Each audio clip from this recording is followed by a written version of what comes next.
Detroit Lions.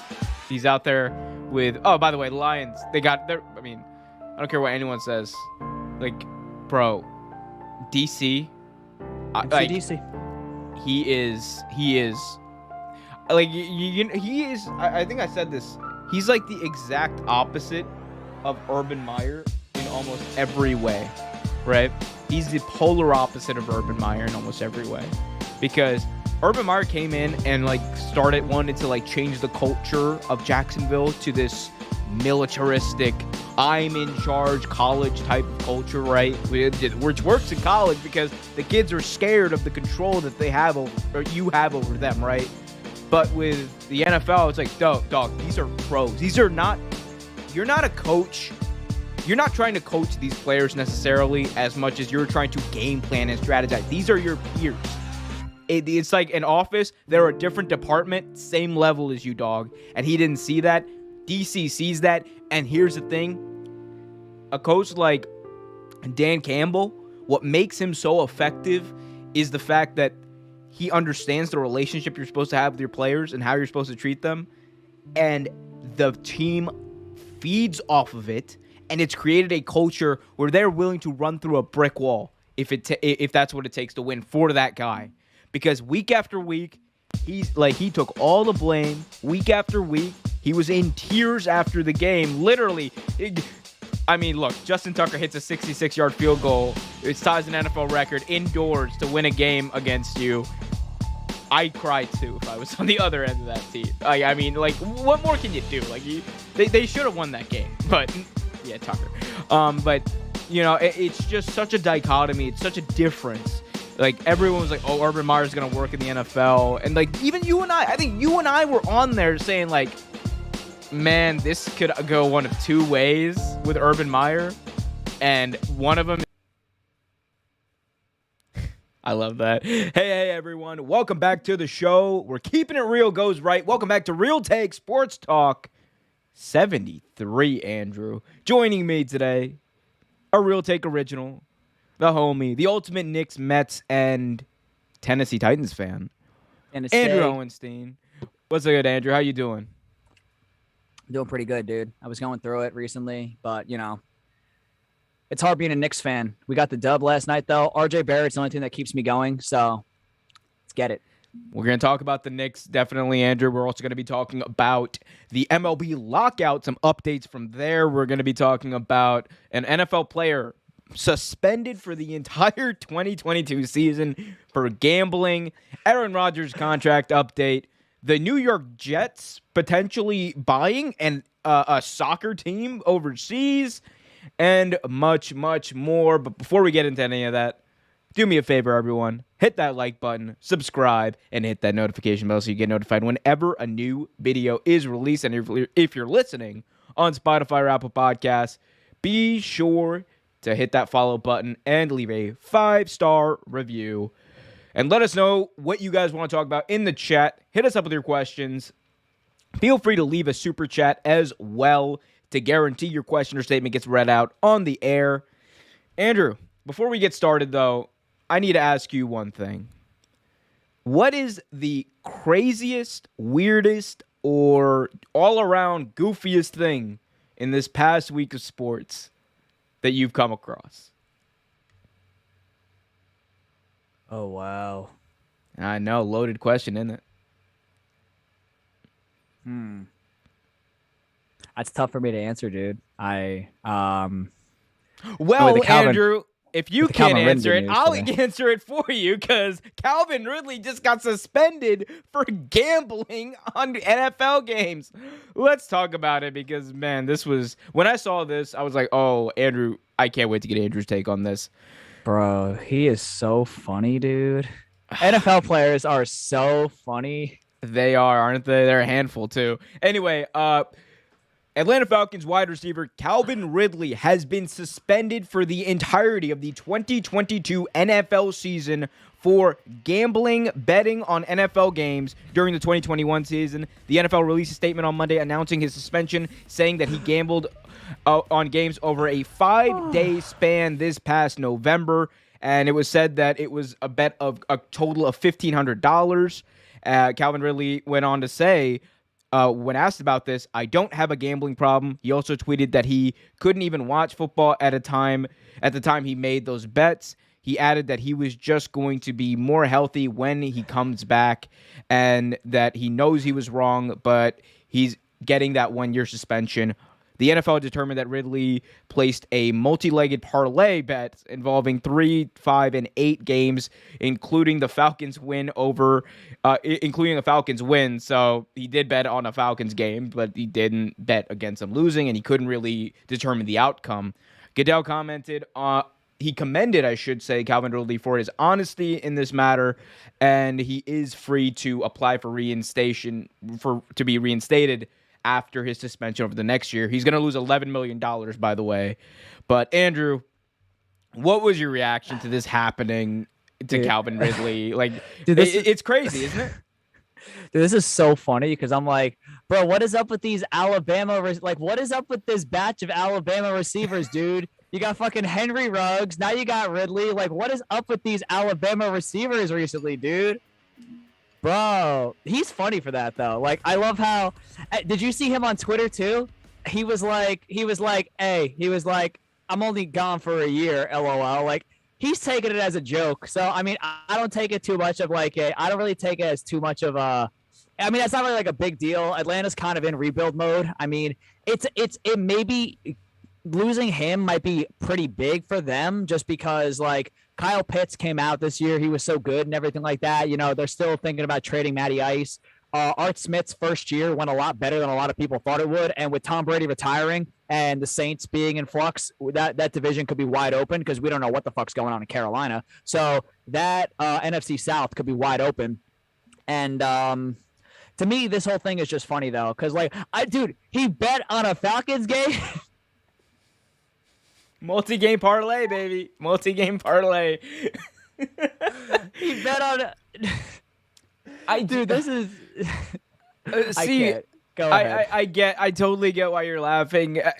Because it's ridiculous. Like, that's what it is, really, right? It's ridiculous. And I'm not saying, look, we're not trying to make Calvin Ridley out to be a bad person. Trust me, considering some of the things that NFL players have done over the past however long, this comparatively is pretty tame, right? All right, let's relax about it. Because, number one, while he did bet on games, and that is unethical, and he shouldn't have done that, and he even admits that he shouldn't have done that. Also, let's not act like it would have made a difference on the impact, or it would have impacted the game at all, right? He wasn't on the field. He wasn't because he bet on them to win. He bet on them to win. Remember that, and I think he wasn't betting point spreads and shit too, right? Because that's different. That's like, right. You know, if you see a dude, oh, he stumbles short of the end zone, so they can, you know what I'm saying? If you see a dude stumble short just so that, you know, the under can hit or some shit like that, it's like, okay, that's different. But if he was just taking full on money line straight up, I don't see a problem with that. Yeah, and even that. If it was a game that they won too, didn't you say it was a game that they won too? If it's a game that they won, it's like, you know, he can't just tell them, like, if they would have lost, it's like that looks a little bit more fishy. You know what I mean? It's like if they would have lost, it was like, oh, they threw this game for him. But it's like it was a game that they won. That the other team was trying to win too, and they just came out and won. So, and you know damn well if the Falcons had lost on the game that he had bet, there would have been an even more exorbitant investigation done on this because the NFL does not play around with that. Calvin Ridley, again, he's not a bad person or whatever. He was going through some stuff. That's also something to note. He was going through some mental health issues. And look, we all make mistakes. He's owned up to his mistakes. It's cost him $11 million, so it is a big mistake. He was going into the final year of his rookie deal. He's been a productive player when he's on the field. And there's no reason to think that he won't be in 2023. The only question will be, what is his value going to be by then? Right? Because he already missed some games this year. He's going to miss the entire 2022 NFL season. And at that point, you got to wonder, is this a guy that the team's going to invest, you know, not even number one wide receiver money, but like, you know, like even number two wide receiver money? Is he going to get a considerable amount of money to play in the NFL when his next contract comes up? Probably not. And unfortunately, it's the hand he's dealt because of a mistake he made.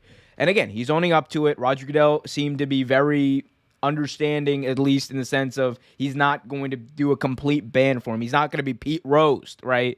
Where Pete Rose, he did this when he was a manager, and he's not even allowed to be in the Hall of Fame. He's not allowed to do anything. He is done with the game of baseball for the entirety of his life.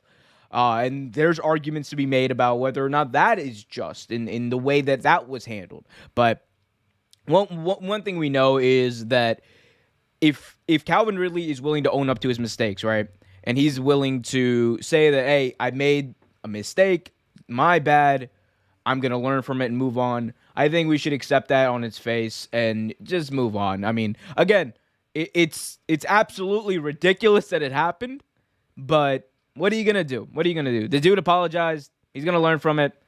And, hey, man, you don't want to talk about Alabama receivers. Let's hope that Julio Jones isn't next. Let's just hope that Julio Jones isn't next. Although, from the way he's playing, you might want him to be next, Andrew. Bro. Only if we could get, because we're going to draft. We're going to have our draft stream is going to be coming up in a few weeks, dude. I'm telling you right now. I already know who Tennessee. I mean, I pretty much have a feeling who Tennessee is going to take. So, give you a hint. It follows the script of what we've done the last couple of years. It will be an Alabama wide receiver, and it follows the script of what Tennessee does the last couple of years. Just know that.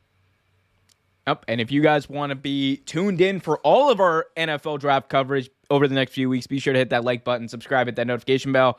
And we're going to be putting up some draft-related articles on RealTakeSports.com. Andrew, you can also contribute to that if you want to. Okay. Sure. We'll get Andrew's thoughts on there. Actually, that's a great name for the blog. Andrew's thoughts. Boom. Just give me rankings. That's all I need. Rankings for positions. Absolutely. There we go. So I'm very good with defense. Defense and running backs. Everything else, all that other shit, I don't. Kayvon Thibodeau. Oh, I can't even say his name right. That kid's gonna be a star. Thibodeau. Oh, you of course you know how to say it. It's the name of your coach. Thibodeau. You got a problem? You got a problem, sir? I don't.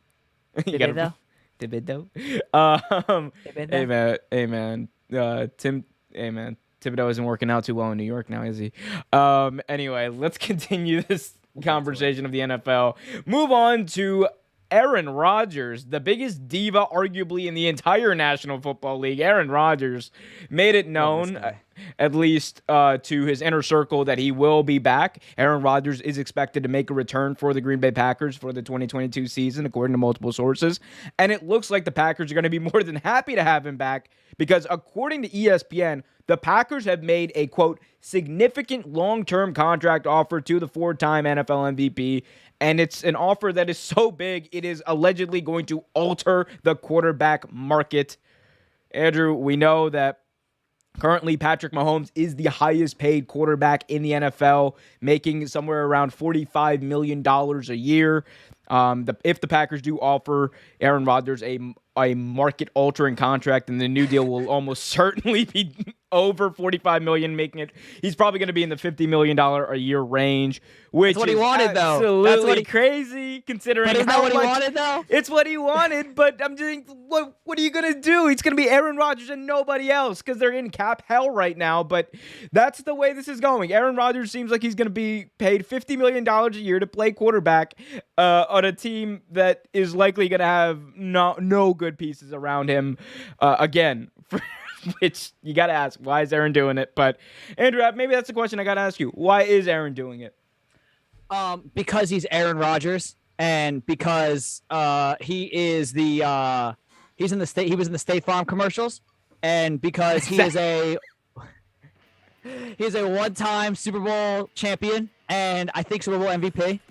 He was the MVP of that Super Bowl, correct? Pretty sure. Yep. Pretty sure. Yep. Very rarely does the quarterback not win the MVP, unless you have like a Hines Ward or a Malcolm Butler type thing, or a Julian Edelman, or Julian Edelman, yes, or a Cooper Kupp, but yeah, the reason why he's doing this is because he's Aaron Rodgers, and you even alluded to he is a diva. He was gonna hold out, and people were saying that he's been this. By the way, this has been the root of all the problems that they have been having in Green Bay for how many years now? it was always they're not getting Aaron help. I don't know how the hell they're gonna get him help now if they're paying him what a quarter of the whole fucking payroll. How are they gonna get him help? How are they gonna get him help? Unless this is a we're gonna sign you to this massive fucking contract, and then we're gonna trade you to like Indy, and we're gonna get like Darius Leonard. Like we're gonna trade you to Indy. We'll take Carson Wentz. We'll eat the Carson Wentz money, but we'll get Jonathan Taylor and Darius Leonard in return. And maybe Michael Pittman. You know what I'm saying? It's like, yeah, we'll send Aaron over there if they really want Aaron, or we'll send him to Denver and just take like those two. We'll take that one stud draft wideout. picks they're gonna get. Yeah, we'll take 3 draft picks, one stud. The stud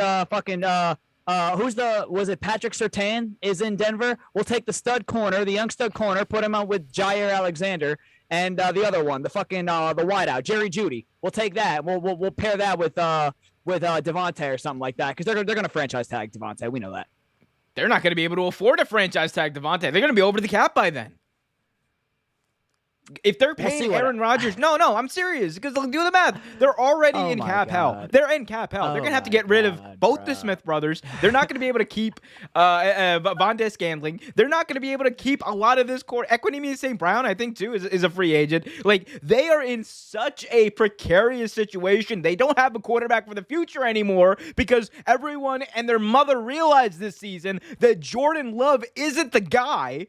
And they are now fully dependent on Aaron Rodgers because of a gamble they made 2 years ago in drafting Jordan Love. And here's the thing. I think what's about to happen to the Packers is very similar, I think, to what has happened over the past few years to the Atlanta Falcons, and that is outside of Matt Ryan, they have very little. They do have a weapon or two, like Aaron Rodgers. Well, one of them just got fucking suspended for the year. Yeah, but let me finish. But Aaron Rodgers is obviously like 10 times better than Matt Ryan, and that's saying a lot about Aaron Rodgers. But still, you have a situation where you're gonna have Aaron. You're gonna have. Maybe they find a way to keep around one of the Smith brothers. Maybe they find a way to keep around Equanimeous St. Brown. They're not going to be able to keep Devontae Freeman if Aaron Rodgers is making $50 million. Unless Devontae Freeman takes a team-friendly contract, which he's not inclined to do. If Aaron's not doing it, why the hell should Devontae Freeman do it? He's going to be the highest paid wide receiver in the NFL. If Devontae Freeman hits the free agency market, he will be the highest paid wide receiver in the NFL, bar none. And also, when that happens, what are the Packers going to be?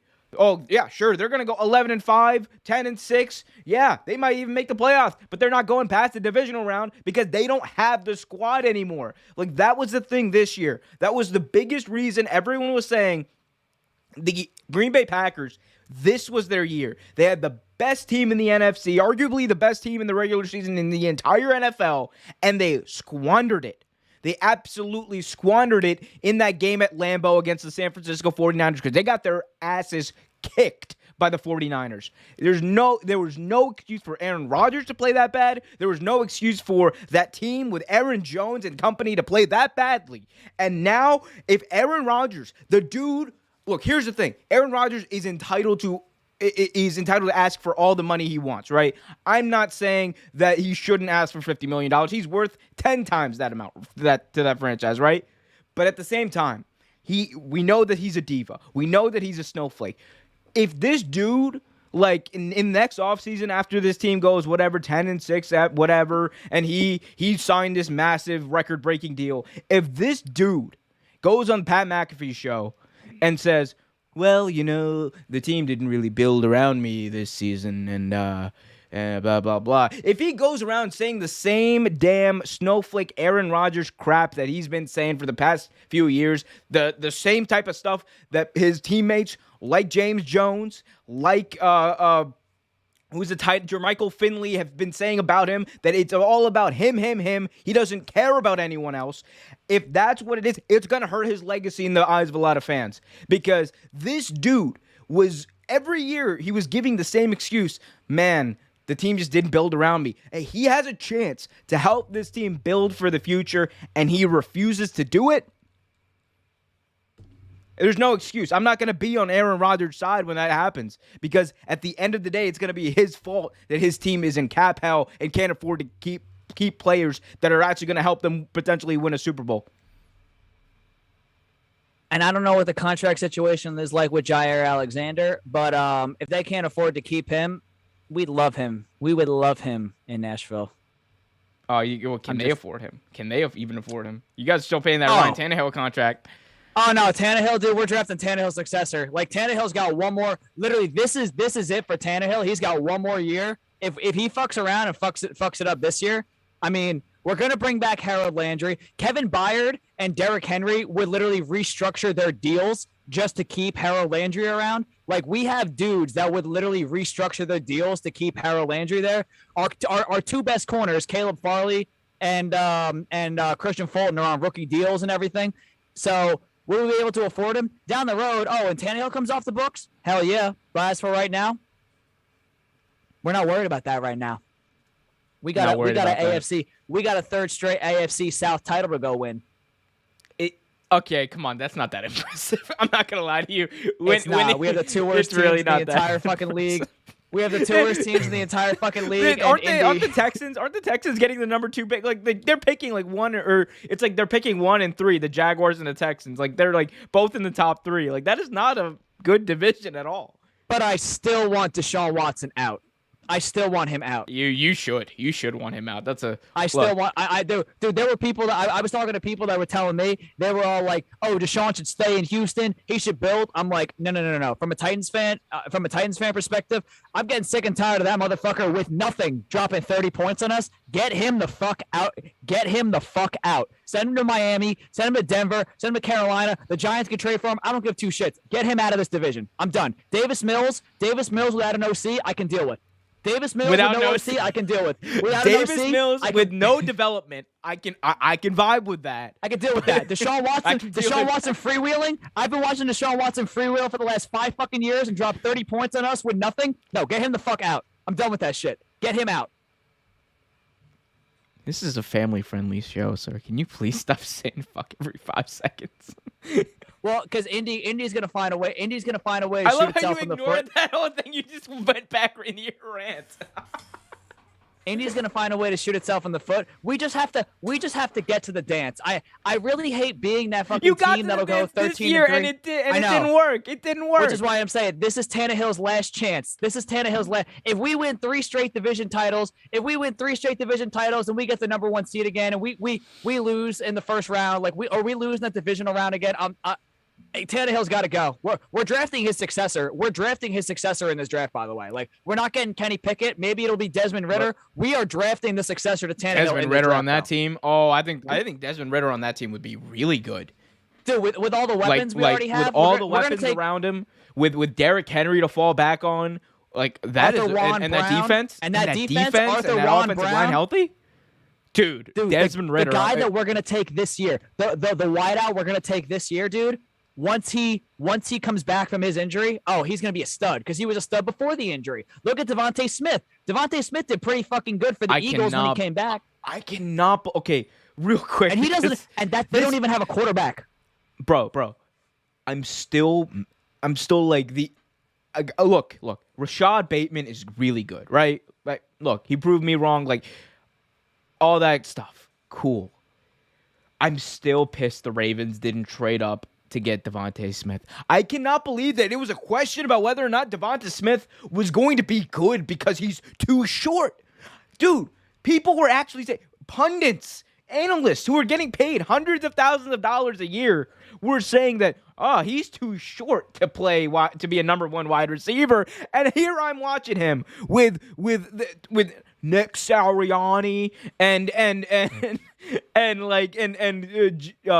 Hurts. He's got a running back playing quarterback, and Jalen Hurts, who's a decent and good quarterback, right? I'm seeing him light it up, and him being the only receiver who's actually catching balls on that team. Like, and everyone was saying he can't. Well, he's too short to play in the. I'm like, dude, he dominated in college, and he dominated in Alabama. That was the And problem. he They said he was too bulked up small. though. He bulked yeah. up though. He bulked up, and he was still just as fast, and he was stronger, and he could jump. He's out jumping everybody, dude. I don't understand it. Like it's the same thing with like in the NBA with Josh Giddey. Like you know this especially. I was raving about Josh Giddey. Like I was like, this guy has superstar potential written all over him. Everyone's like, yeah, second round pick. I'm like, look, I wouldn't pick him in the top 5. Thank God the Thunder did. They're even smarter than I am because even I was like, top 5. I was like, ooh, well, I guess they got their guy. But now I'm sitting there like, shit, I should have went all in. Like Josh Giddey should have been the number 1 overall pick. But I mean, no, I mean, like again, I just think like there's some things, and I'm not saying like you or I are like prime time analysts. Actually, I am saying we're prime time analysts. Be sure to check out our coverage of the NBA and NFL draft coming up over the next few months here on Real Take Sports. But it baffles me that like there's some things, Andrew, like you see, and you're just like, dog, that's like easy to identify good talent. It's just like, oh, that dude can play. Like that's about it. That's about it. You don't need anymore. Well, I mean, look at. I think, but the Devontae Smith dude, part of the he was coming off an injury too, so people were like, we don't know how he's going to come back from an injury. I'm letting people know this right now, okay? When you have top 5, top 10 talent like that gets injured, Tennessee, we are the prime example, dude. Jeffrey Simmons fell to us at like 17 or 18. Jeffrey Simmons was a top 5 overall prospect that literally fell to us because of an ACL tear. And thank God for that ACL tear, because Jeffrey Simmons is literally the next Aaron Donald, because we don't give a fuck what you do when you're injured. We know what you can do when you're healthy. That's why we took Caleb Farley. That's why we're probably going to take Jamison Williams. We don't give 2 shits what they do. Just get healthy, because we know what you can do when you're healthy. My God, dude, I can't wait for. Also, we're still getting burned, or I don't know if you know this. This is the last thing I'll say, then we'll move on to our next thing, because I know you want to talk about your Knicks. But we are still getting burned. For mostly me, but we're both still getting kind of burned for our take on Mac Jones from last year's draft. Which one? It's weird. Like I mean, here's the thing. Again, it's mostly me. Because I was like very, like, you know me, I was like very questionable about Zach Wilson and Mac Jones. I stand by Zach Wilson. Mac Jones he just proved me wrong. Like that's fine. Like I am willing to admit that I'm wrong. But we were both kind of like, when we were listing out the quarterbacks, we were both like, Mac Jones is kind of like, as far as like top 5, he's towards the bottom of that 5. You know what I'm saying? No, yeah. I mean, as a prospect, we listed him low, but we also said that him to the Patriots would have been. To the Patriots is a match made in heaven. We did specify that. We did. That from a talent perspective, he's not as talented as these other guys, but the only match for him that's going to maximize his already limited ability is the Patriots, because he's literally a Tom Brady clone. That was a match made in heaven. We did specify that. We did specify. Like we said it on draft, and I was like, hey man, if there's anyone who's going to maximize his ability, it's Bill Belichick. Like literally, I think those are. One of us said that. I think they might have been. I think we both might have said that at the like after each other. But yeah, no. Those Boston. Have the arm. He didn't have the arm of the other guys. He still doesn't. I mean, He's got the IQ. Did you see, he doesn't have the arm. Come on. Like he won a game. He won a game and threw 3 passes. 3 passes. They didn't trust him throwing. And again, it's like this is not an indictment on Mac Jones. It's just what he is, right? He's very accurate. He's smarter than I thought he was for sure. He's more poised than I thought he was, and he's more talented in general. I think he's way more accurate with his medium ball throwing than I thought he was, and that's great. Mazel tov to the Patriots. Now build a damn defense so that dude can actually win and not get routed in the playoffs. See, the argument is because when we were putting that list together, we were also looking at it from the perspective of like who's going to go where. Like for example, if we take Mac Jones off of the Patriots and we put Mac Jones on, let's say the Jets. Oh, how many more games are the Jets winning? They still might beat Tennessee because but besides that, they might not beat Cincy. What was the other game? Did the Jets win?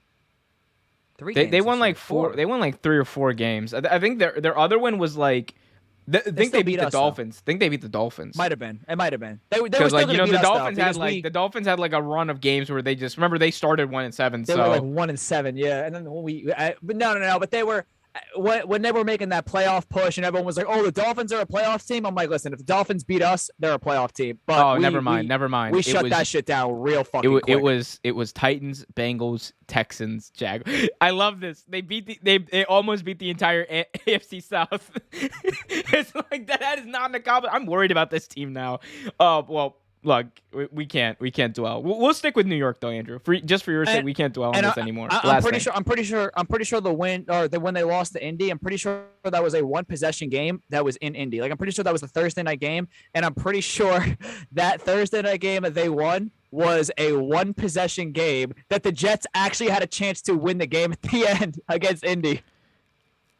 That was 45-30. That was when Josh Johnson almost brought him all the way back. Like that was Josh Johnson's like greatest game. Pick. Yeah. Oof. All right, guys. Let's move on, Andrew, and talk about the AFC South. You want to talk about something more triggering to you than the AFC South? It is definitely the New York basketball Knicks. Andrew, look, I'm gonna be very blunt with this. Last year, the Knicks shocked the world by making the playoffs. This year, they sit as the 12th seed in the East. Andrew, what is wrong with your New York Knicks? Why such a drastic decline over the past year? We knew what was going to happen. Even though Elfrid Payton was offensively challenged, he was a very good defender, especially in Thibodeau's system. Reggie Bullock, once again, not the scorer that Evan Fournier was, hell of a defender. Like, we were a better defensive team last year, and we had a lot more, 3-and-D. Derrick Rose has also been injured the majority of the year. There is that, but we have a vision. RJ is coming into his own, which is good. Cam Reddish, he should be getting more minutes. I don't know what the deal is with Tibbs and Cam. I mean, Cam Reddish really should be getting, the majority of those minutes. And we have a vision, which is if we could lose enough games and hopefully, get a good enough pick and everything. Oh my God, the pretty good prospects. We got this some. Is literally where you were 3 years ago, 2 years ago. No. But we got some. Listen, we got some good. Listen, we got some good prospects. We got some good prospects in this draft and everything like that. There's that big white dude, the Porzingis clone from Gonzaga, Chet Holmgren. We got him. He could be a game changer for us. We got this kid Paolo Banchero. Out of Duke, which I don't know. I don't know if we need another Duke because we're gonna get Zion once that whole thing clears. No, you don't want Zion. You don't want Zion.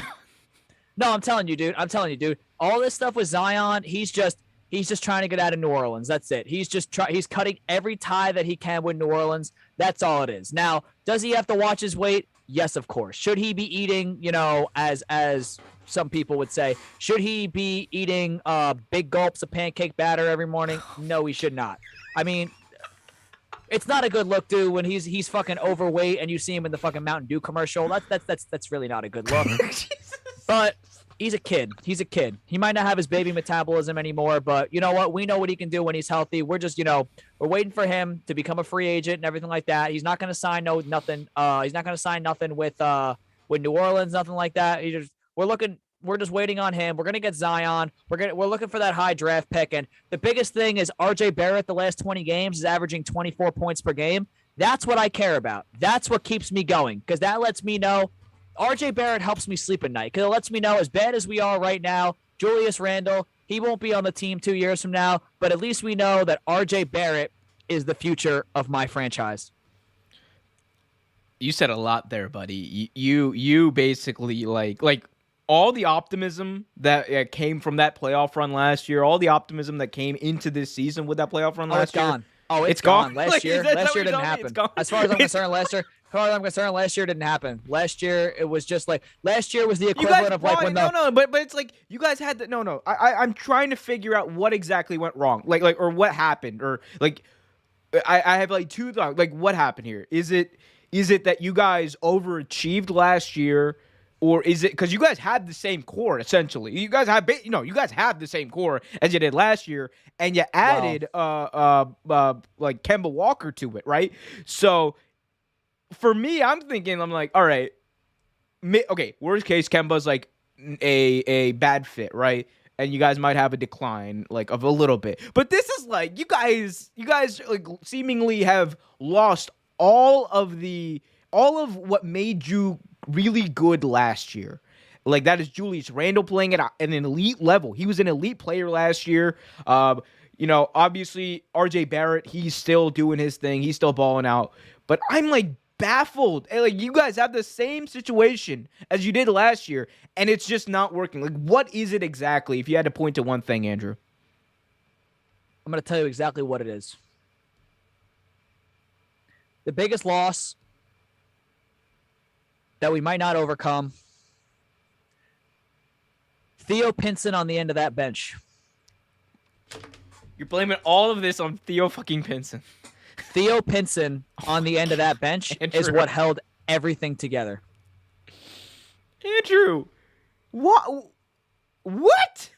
Andrew, he wasn't even like productive. You didn't even do anything for your team, Andrew. We traded up. Well, he played we 10 lost games last year, Andrew. We lost our scoring. Listen, we traded defense at certain spots for scoring. The problem is the scoring didn't come. We traded defense. We traded the offensive. Listen, this is what we did. Elfrid Payton was offensively challenged, but Elfrid Payton was a damn good defender. We traded, and we also lost Frank Ntilikina. See, we were a better defensive team last year. Offensively challenged, yes, we were a very offensively challenged team. A lot better defensively. We lost Reggie Bullock. We got rid of Reggie Bullock, and we bought in a Evan Fournier, who, yes, Evan Fournier can give you 40. Evan Fournier can't play defense to save his fucking life, though. Same thing with Kemba Walker. Kemba Walker, when, his knees are not messed up and everything like that, Kemba Walker can go and give you 15, 20 points. He can't defend nobody, which is what we lost with Frank Ntilikina, Elfrid Payton, and Reggie Bullock. And yes, dude, I'm telling you, the glue guy, you need a glue guy, whether he's on the court or whether he's on the bench. And that was Theo Pinson. Losing Theo Pinson was a bigger loss than people realize. You do understand, like, every Knicks fan out there is going to, like, just berate you for this take, right? Derrick Rose has also been injured the majority of the year. That has not helped. I love the save. I love the save at the end. You're just like, logical thought. Derrick Rose, though. We've also, Derrick Rose was our third leading scorer or something like that. I'd argue he was the glue of that team. Yeah. Like, really? He like definitely. Last year, yeah. Yeah, Derrick Rose was the only, because when our point guard couldn't do shit, when Elfrid Payton was literally like, when Elfrid Payton couldn't do shit and we needed offense, it was like, all right, now we're just going to go give it to Derrick Rose, who literally could go drop 30 if he needed to. Like, if he needed us to go, when we needed him to go drop 30, he would do it. We don't have that. That's why I think those guys really helped Julius, because they took a lot of the pressure off of Julius. When the world needed him most, Julius Randle vanished. But it's okay, because even though this year might not be the year, you know what? We'll do what the Warriors did. Listen, we'll do what the Warriors did. We'll take a step back. We'll take a step back. We'll go get some nice young pieces to add to the core, and we will rise again. Think about it. Everyone thought the Warriors would fall off when Steph went down, Clay went down, all those guys. And what did they do? They went and got Wiseman, who's barely played, but they went and got Jordan Poole. Wiseman's gotten good this year. They found this kid Kuminga. And now the Warriors are a fucking juggernaut again. They just went and added young studs to the fucking, two studs they already had, and they're a juggernaut again. 1 year off, and look, juggernaut again. Warriors. That will be the Knicks. That will be the Knicks. You heard it here first, people. The Knicks are the new Warriors in like 3 years. And we need a point guard, because we haven't had a point guard. Still don't have a point guard. You guys have Kemba Walker. You guys have Kemba Walker. No. Because Tibbs, I don't think Tibbs is sold on Manny Quickly. If we really need to, the future is playing in Camden, New Jersey right now. The future point guard of the New York Knicks is playing in Camden, New Jersey right now. His name is Dajuan Wagner Jr., also known as DJ. Number one player in the junior class right now. That is the future of the New York Knicks. That's the vision. So if the New York Knicks, when the New York Knicks are looking for a new GM in 2 years, Andrew, we're gonna use this as your audition tape, as your as No, no, in, no, we're no, go- no, no, no, no, no. It's still gonna be Worldwide West. We're still gonna have Worldwide West. Worldwide West can build a. He's trying to build for the long haul. He's not. We're not looking for no quick fix. We're building for the long haul. You think your owner's gonna be that patient? I mean, they were so bad for so long. They were so bad for so long. What do I think Dolan's gonna be patient? Yeah, he's not gonna be patient. You know that. Like if this isn't working, like if next year you guys don't make the playoffs, I think Dolan's gonna fire Tibbs. He's gonna fire he's gonna be a dumpster fire. As long as we don't, dude. The New York Knicks have not retained a drafted player. You got to hear this. The last drafted player the New York Knicks drafted that got to a second contract with the Knicks. I kid you not. Charlie Ward, who we drafted in 1995 or 6. We have not retained a single dude that we drafted. A single drafted player. We have not retained him to a second contract since Charlie Ward. And that dude was in the 90s. No joke. He was they call it the Charlie Ward curse. RJ might break it because we have yet to extend Mitchell Robinson. RJ might break it, but I really hope it doesn't get to a point where Dolan goes, nope, brings in a new regime, because new regime's gonna send RJ away. That's the last thing we need. I can't. RJ is the only thing. Oh, you can't lose RJ. RJ is like literally the last Baron of hope that exists in MSG. He's the only thing that gives me hope at this point. Honestly, like between your fandoms, Andrew, like you really like shit the bed when it came to like picking teams to root for in your early childhood, like the Titans, the Knicks, the Mets. But as you've gotten to know the Titan fan base, it makes sense, right? See, it makes sense. We're all Titans fans are crazy. Titans fans are absolutely insane. Like very emotional, nice people. Very emotional too. Very emotional. Very nice people. But anything that pertains to the Titans, no, it's life and death. I literally made a video complimenting the Titans, and you still got hate. And you still got hate. It was so wild. I made a video complimenting the Tennessee Titans, and they got in their feelings, Andrew. They got in their feelings about it.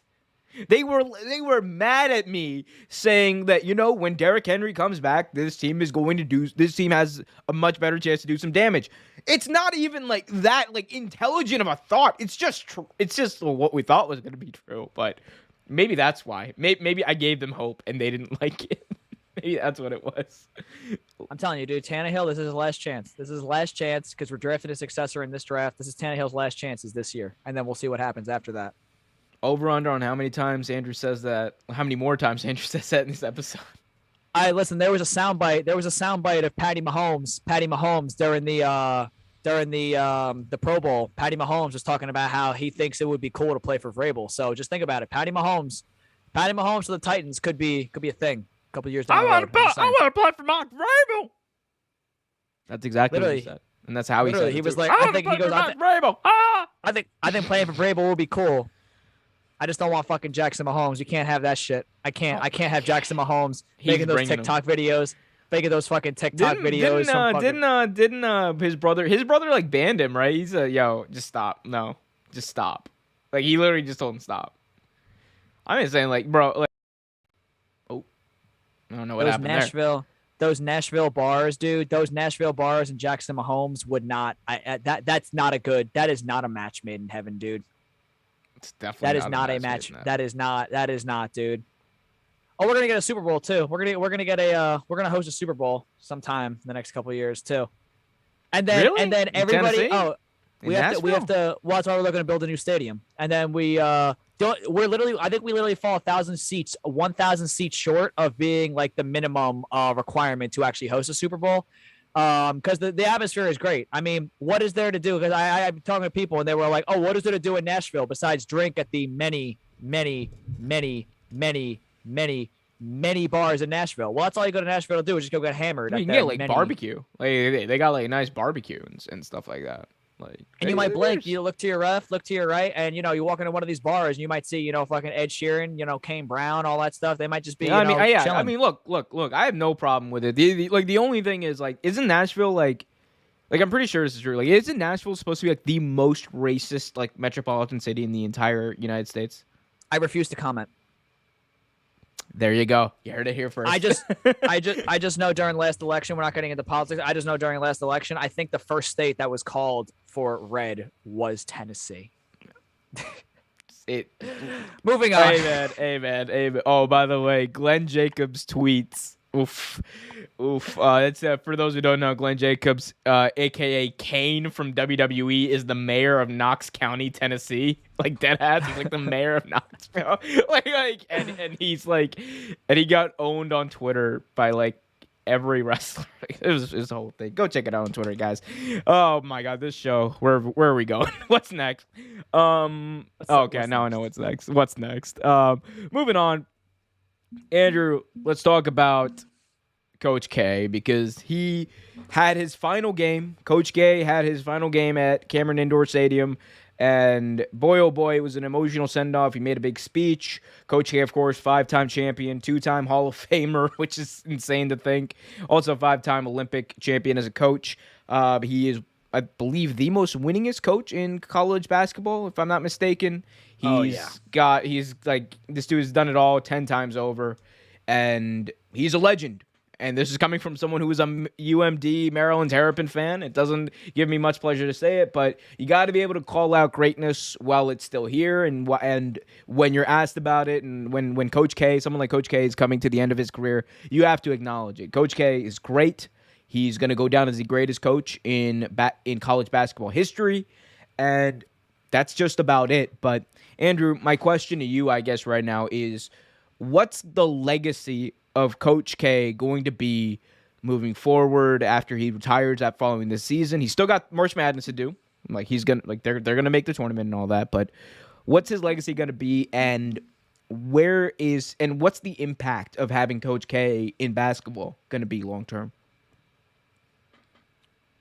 I mean, he's going to be remembered as the greatest college basketball coach ever. Most wins and everything. He's got the 5 national championships. He's coached, all those players and everything like that. He's coached big names. He has a coaching tree. Not the most successful coaching tree, but he does have a coaching tree with Capel. He's got Capel. He's got I forgot the Northwestern coach's name. He had Wojo before Wojo got fired from Marquette, but not the best coaching tree. But that's beside the point. The point is that he. I hated Duke for the longest time, dude. But my hatred for Villanova has overtaken Duke, so it's like I tolerate Duke. I tolerate Duke. Anyway. Yeah, dude. He's, it's going to be like an adjustment without not having Coach K, just because he's almost been one of the faces of college basketball for the last 40 years. And just looking at some of the quotes from some of the other coaches and everything, Calipari, I saw a John Calipari quote the other day where he was think about it. When you walk into an arena, right? He goes, I've had the experience at 2 other schools, Memphis and UMass, where I walk into the arena and I am that team's Super Bowl. He was like, and then that's every, and then since I've been at Kentucky and everything like that, he goes, this guy's been doing that for the last 40 years. Think about that. He's been doing that for the last 40 years, being the biggest game on everybody's schedule. And, just not having Coach K and everything, it's going to be an adjustment and everything. So Shire's going to take over, and we're going to see what's going to happen with Duke. I don't see Duke falling off drastically, because they're still if you look at their recruiting class, they still have one of the top. He's a good coach too. They still have they have no recruiting class coming in for next year and everything. So, but it's good. Not having Coach K is going to be an adjustment, dude. It's going to be one of those things where it was remember how when the NBA season started after Kobe retired, and it was wow, Kobe is he's done. Is it's kind of going to be on that level. If anybody goes to watch that first Champions Classic, watching Duke play against Kentucky or Michigan State or the other one, or Kansas, and you're going to see on that sideline, it's not going to be Coach K. It's going to be wow, this is really it's really real. He's done. Yeah. Yeah. And look, he's someone who, I think it's weird because Coach K is someone who oddly had just the utmost respect amongst both college athletes and athletes in the NBA, because he coached, like, people forget, he coached the NBA in the Olympics. Like, he coached NBA players, I should say, in the Olympics, and they think the world of Coach K. Like, they love him and they respect him, and like, I think like having like that cross appeal across both of those different leagues and groups of players is just, that just tells you how great he is and how inspiring he is. That being said, if Duke wins the national championship this year, I will be disgusted and I will vomit. I don't care if it's his last year. I don't want to see him go out on top. I don't want to see the Duke Blue Devils win. Yeah.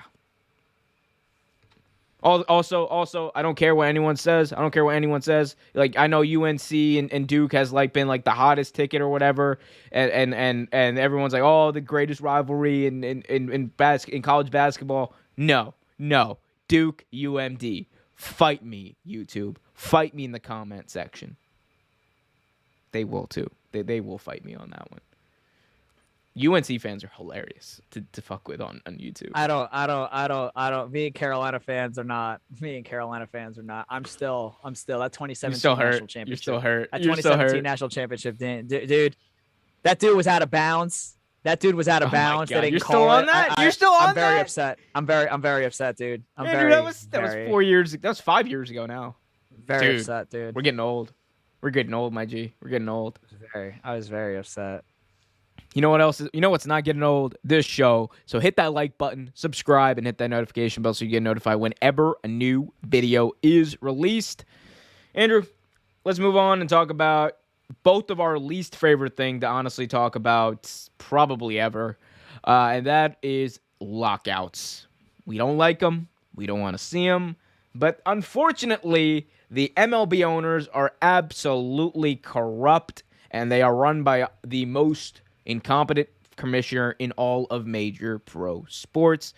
Last week, Major League Baseball Commissioner Rob Manfred canceled the first 2 series of regular season games after owners and MLB Players Association failed to reach a new CBA before the league-imposed deadline. The 2 sides met on Sunday, and the MLBPA made a new proposal, but the deal does not appear to be imminent, and more games are likely to be canceled into the season. When CBS Sports chronicled the reasons as to why the deal has not been reached, it looks like the owners created leverage against the players. They instituted the lockout as soon as they could to wall off the possibility of a strike. They waited more than 6 weeks to make their first proposal to create the impatience. It's all a strategy. This is all created by the owners. They wanted to create a situation where they could lock the players out and win this PR battle and maybe leverage it. It didn't work for them. It's not working for them.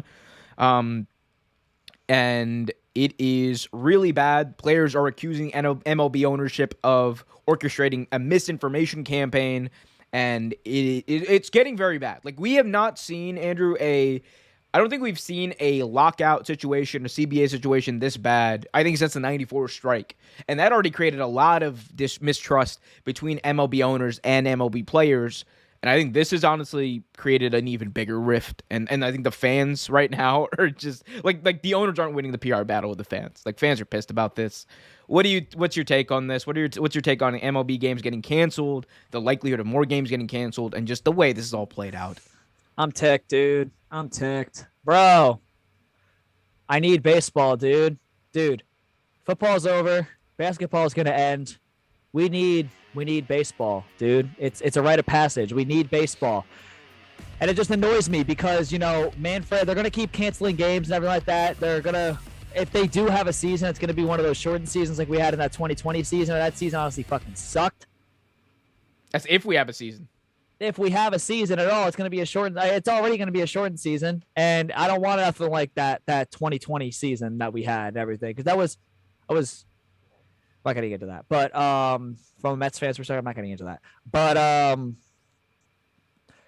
I just think that they should come to an agreement, man. Like you even saw, dude, like with the greed, like the field of greed and everything like that. Like, yeah, that's really all it is and everything like that. And think about it, dude. The players, they're the ones that are actually going out there and doing everything. they're the ones like Manfred. He doesn't have to throw. He don't got to stand in that box. You don't have to do nothing. And the people like you and me who go to the games, dude, and buy the apparel, we're the ones who, at the end of the day, we're the people who are, we're responsible for the revenue. Their revenue comes from us. So by keeping us away, they're just, we're being screwed over by not getting the product that we want.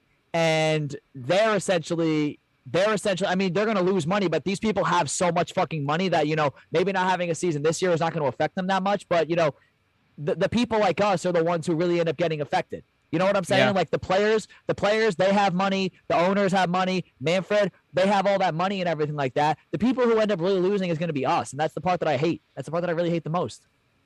Yeah. I mean, it's like the players, obviously, I mean, like, look, here's the thing people forget. Cause I think like, and I've been guilty of this too.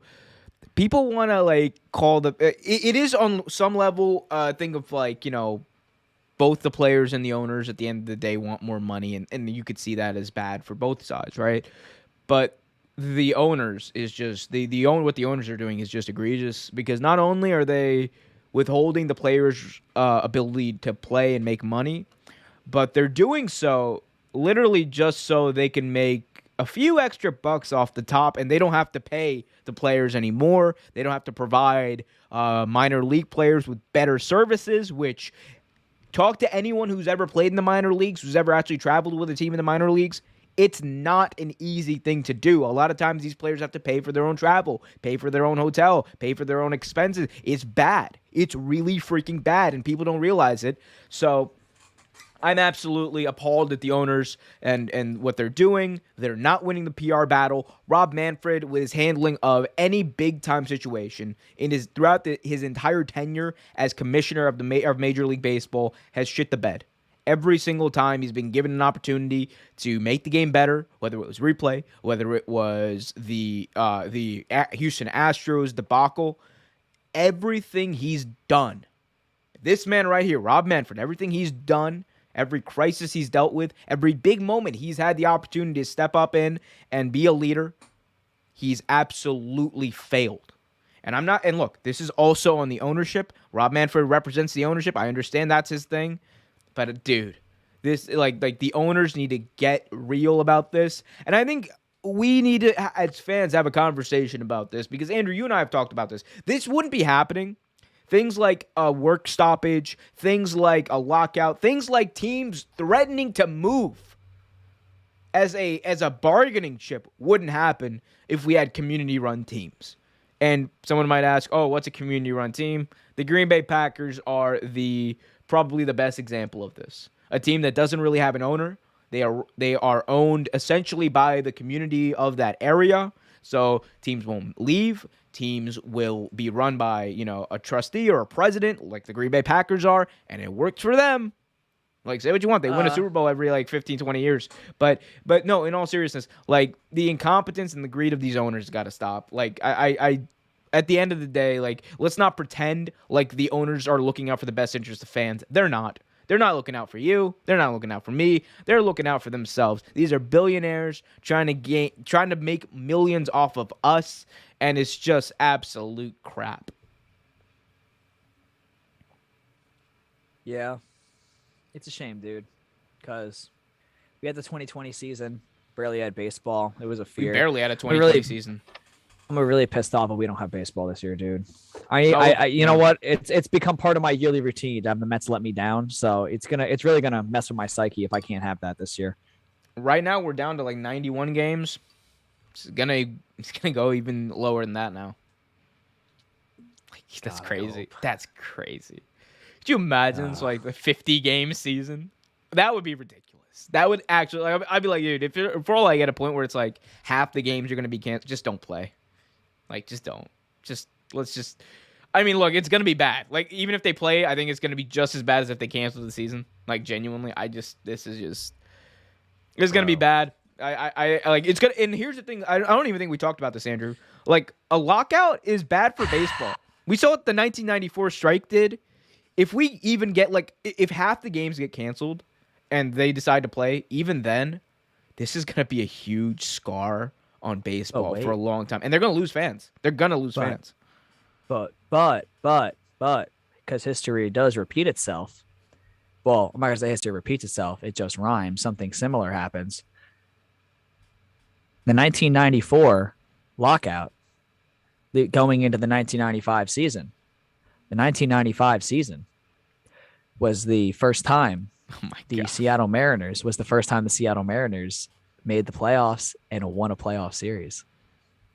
So that could be something, dude. As much as I want to see my Mets get back to the playoffs and win a World Series, dude, Seattle, those Mariners fans, they have been dying to sniff the playoffs. Dude, Felix Hernandez might go down as the greatest pitcher of this generation to never play a playoff game. Think about that.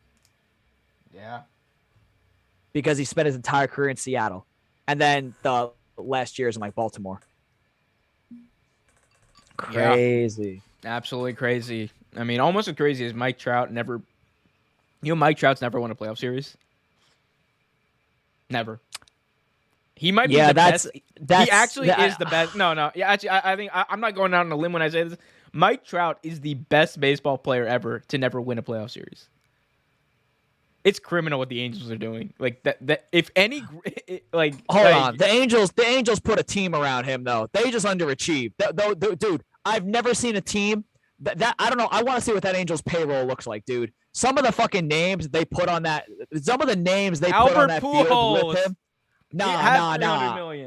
Nah, dude. I'm talking. They had Andrelton Simmons. They went out and got Ian Desmond. They had the who was the Upton, the one Upton brother and everything like that. Like they who was the pitcher? They had the one pitcher, not the guy who died. They had this one ace. Like the Angels spent money on their team just to underachieve.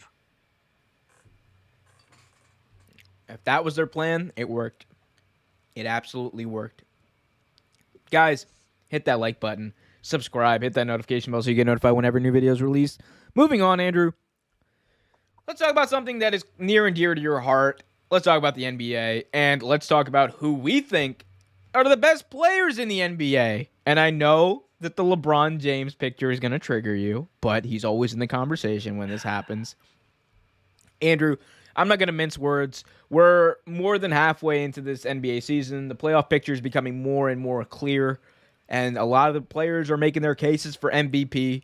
We're not talking about, this isn't a prediction for the MVP, but I want to know right now in 2022, who is the best player in the NBA and why? Because Kevin Durant hasn't played in a little minute because he can't stay healthy and everything like that, I'm going to lean more towards Giannis. Reason why I'm leaning more towards Giannis is because Milwaukee is sitting in the driver's seat as the team in the East. They're the defending champions. They really haven't missed a beat and everything like that. The Lakers, LeBron had his 50-point game the other day or something like that. But where are the Lakers going? Where are they? What is their direction? The Lakers have no direction. So, I mean, he could go put up points and everything. If Kevin Durant has been playing and everything, I would obviously go with Kevin Durant because he is the most skilled player in the entire NBA. But, a lot of people, even last year, dude, it was the same deal. People forget about Giannis just because, Milwaukee is an afterthought. And then next thing you know, you blink, they're the 1-2 seed in the playoffs. And last year they went all the way to the finals and won it. People forget about Milwaukee. Like, dude, Milwaukee is that one team. They could go win the East again. And literally, like, you'd be surprised, but you wouldn't be. It's like they're an elite team hiding in plain sight because nobody gives them their due. So with that, I'm going to have to lean with Giannis just because they haven't really missed a beat, everything like that. He's still arguably the most dominant player in the entire league right now. And just given where the Lakers are going, that direction, the direction that they're in, like they're on a downhill spiral and Kevin Durant not being healthy, I'm going to have to go with Giannis. But, okay, you said not MVP. We're not talking about the MVP, but if we do talk about the MVP, I'm just letting you know, Ja Morant better get some votes because what Memphis is doing and how Ja Morant literally came in and changed the culture singularly. Yep. That can't be understated. But in terms of best player in the league, I got to go with Giannis. I'll one-up you on this. It's Giannis, and he is the best player on the planet. I know you said KD's the most skilled player when he's not injured. When KD's the not most injured. Skilled. Look. KD's the most skilled shooter by far. He's like the most skilled scorer, I would say. like by far. He is as a basketball like talent, like all that. He's great. He's the best, right? Well, okay.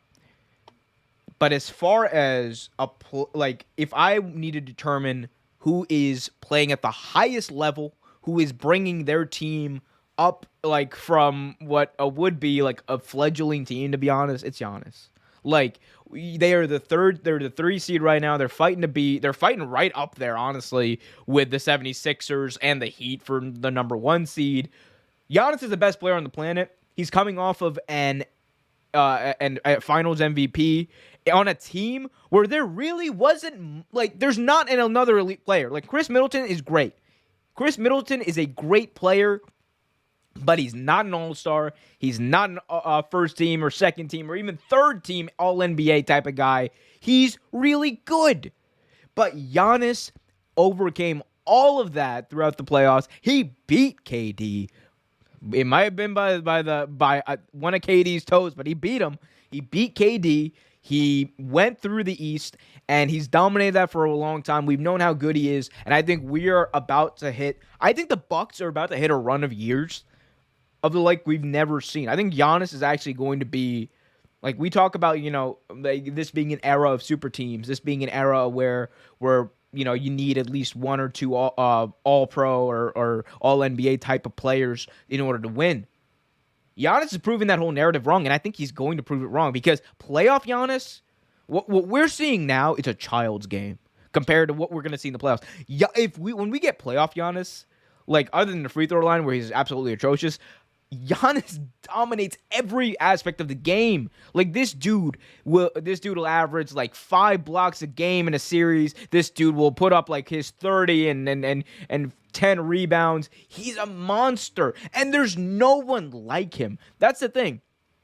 When I judge best too, I'm also thinking, like, how would this guy do in like the 1980s? How would this guy do in, like, another era? Giannis is like the one guy where it's like, there's really no aspect of his game where I would be like, oh, that wouldn't work in the 80s. Because he's so strong. He's so physically gifted. The reason, like, he doesn't do like a lot of the aggressive stuff that people did in the 80s, because, like, that's how the rules are. But if there's one guy who I'm going to be like, oh, he would do it, it's going to be Giannis, right? Because he's just so damn strong. And it shows. And he's so physical in his game. And he is an elite player. By the time he's done, Andrew, we're going to be talking about Giannis up there with the top at least 5 of all time.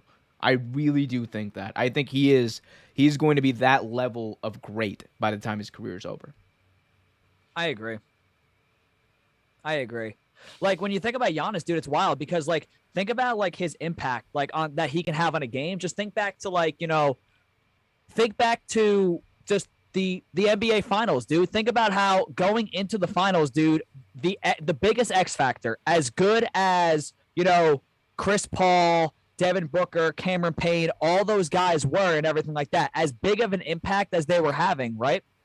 You have to look at DeAndre Ayton, who was the X factor, going into that series. Giannis made him a non-factor. Same thing with the Atlanta series.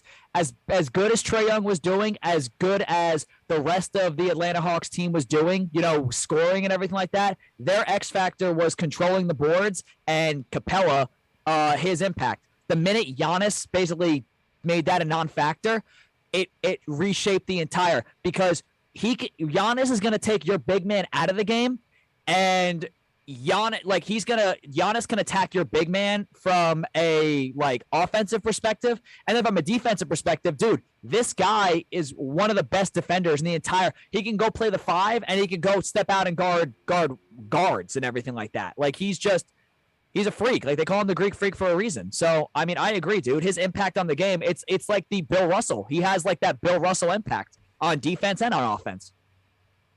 Great. He's just great. He's, like, again, that's not hating on Joel Embiid and or whatnot. Like, people want to say Joel Embiid's the best big man in the NBA. I'm like, yeah, he's up there. He's not better than Giannis, though. He's not better than Giannis. Like, I'm sorry. That's like, here's the thing. I love how people take that, though, as like they take offense to that, right? Like fans take offense to stuff like that, where it's like, oh yeah, like this player isn't as good as the best player in the entire league, right? It's like like that shouldn't be an insult, right? Like saying that Joel Embiid isn't as good as Giannis. That shouldn't be an insult. He's still like probably the second best big man in the entire league. That's okay. Hey, fans. It's okay. It's okay. Do tell me what you guys think in the comment section, though. Like, I want to berate me. It helps me out. Helps out that algorithm, baby. I need that engagement. I feed off of it, people. I feed off of it. I did a video this week, Andrew, where I talked about how the Vikings would be a great trade destination. And people were just like, oh my God, the Vikings would never do that. Like they were raging in the comment section. And like that video had like 6,000 views. And I'm just like, huh, keep commenting. More. Are we distracting you? Are we distracting you? Nah, you ain't. Okay. I'm just making sure. You know, I don't want to. I got the Gonzaga game going on right now. You know, I got one eye on the Gonzaga game. One eye on your phone. I know. It'd be like that. Don't worry. We're almost. I got bets. You know, I got bets that I gotta check on every couple of minutes. You know. All right, Calvin Ridley. All right, let's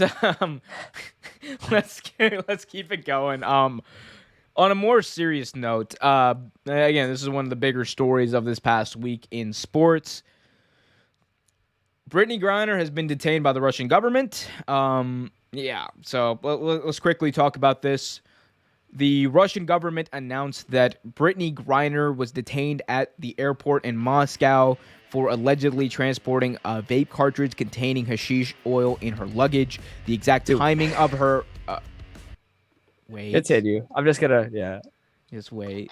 So Brittany Griner was detained at the airport in. See, now you messed me up. I had a good thing going, and then you had to throw in a joke. This is a very serious thing. All right, she's being held in Russia, Andrew. This is not a joke. I don't mean to laugh, but it's his fault. I blame him. It's that face. Like how am I supposed to take this seriously? Look at him. He's wearing sunglasses. It's 9 p.m. What Eastern Standard Time. Eastern Standard Time. Anyway, all right. We are normalizing wearing sunglasses at night. Sunglasses in the club, sunglasses at night. We are normalizing this. I'm rewatching Jersey Shore right now. Oh my God, dude. Those guys, everyone on that show is just a tool. Also, I'm watching Jersey Shore Family Vacation. That show was hilarious.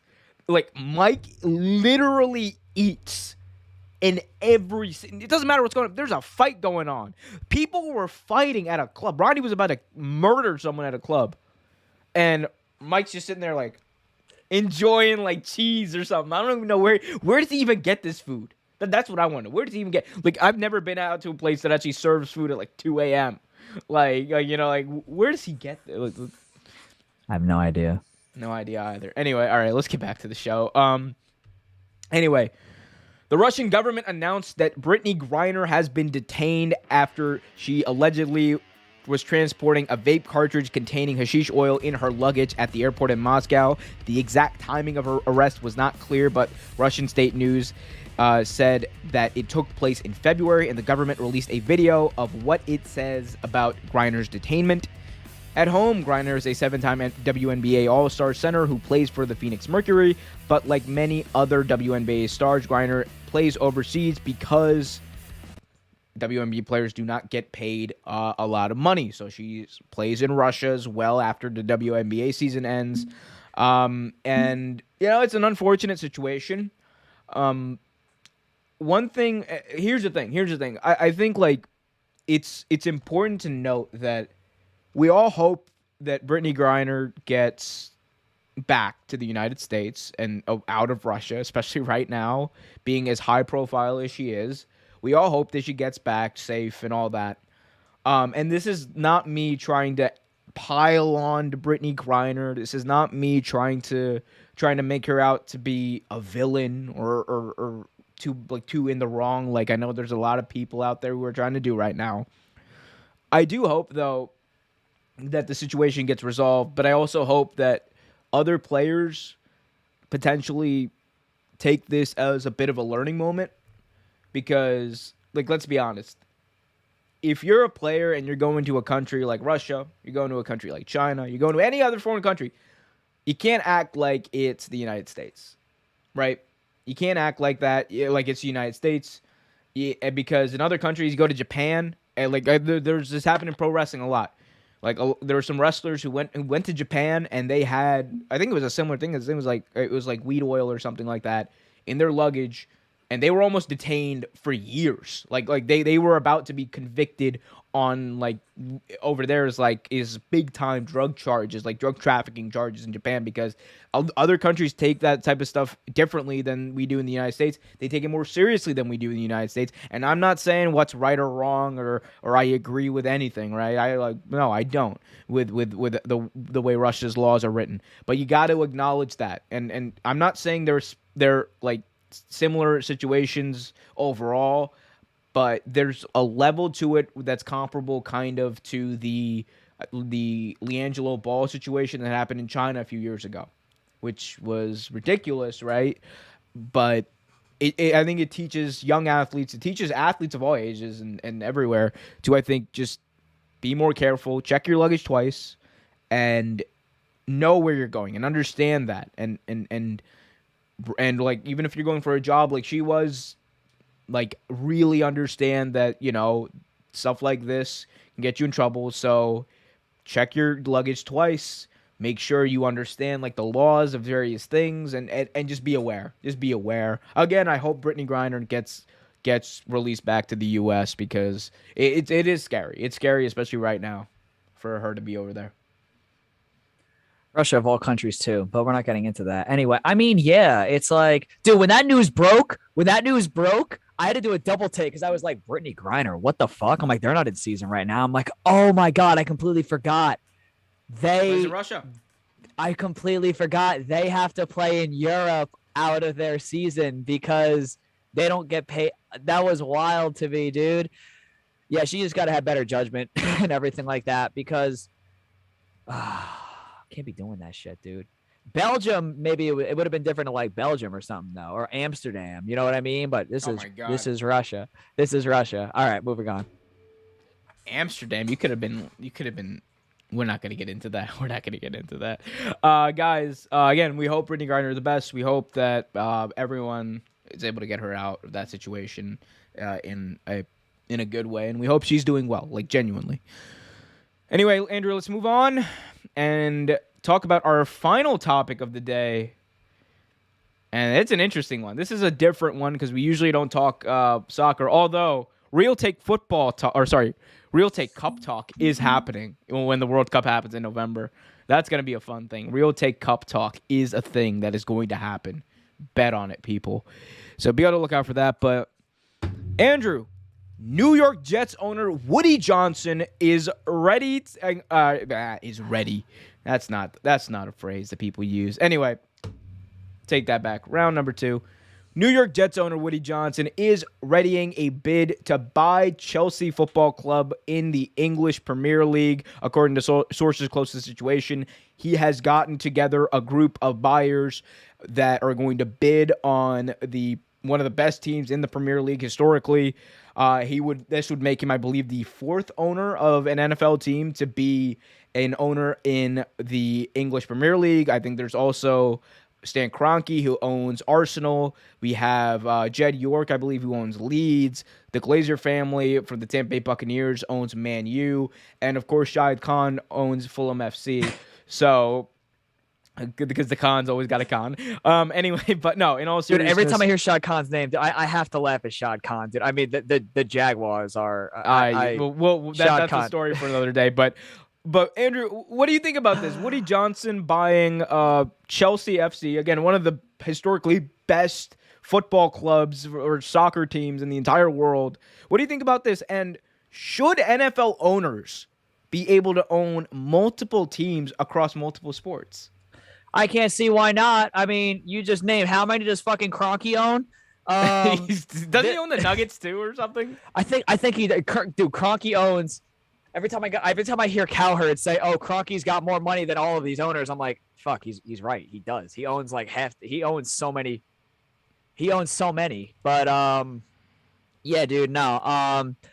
This one was kind of funny to me, just because like I really think the Johnson family, they just want to feel like winners at this point. You know, they're tired of the mediocrity that is the New York Jets, and they want to get their hands on a winning operation. So that's why they did this. That's the only thing I could think of, dude. The Jets clearly. I mean, we'll see how the draft goes, but I think they're just tired of losing. I love this idea, or actually I don't love it, right? I'm being sarcastic, but the idea that like being a professional sports owner is like that's a job. That like that is actually a job. Owning professional sports teams is a job.